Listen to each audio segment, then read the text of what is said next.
Hey guys, it's Kim here with Verily Fiber Fun. Thanks so much for joining me today on this unboxing and needle felting video. So before we get started, I do want to say thank you for all the comments and welcome new subscribers. And I really appreciate you guys spending some time with me and hanging out, asking questions, leaving your comments. Your comments are fun and I love to read them. And I just appreciate the community and the support we share with each other. It means the world to me. So if you haven't already, please hit that subscribe button. And if you like this video, give it a thumbs up.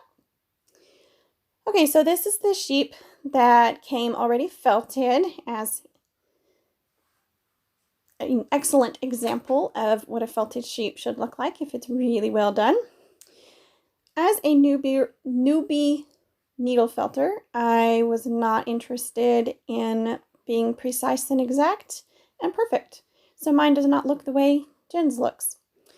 So in the kit, my kit contained 3 different felted wool balls, one for the body, one for the base, one for the head.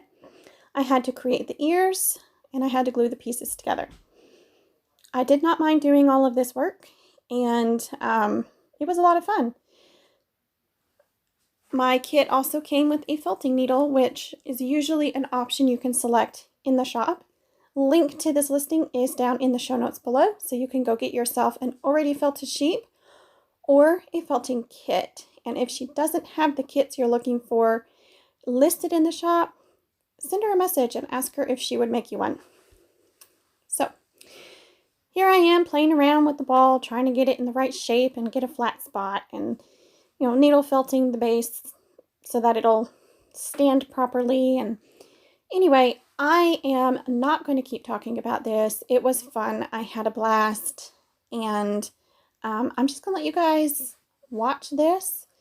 And I will see you guys another time. Enjoy. Have fun. Bye.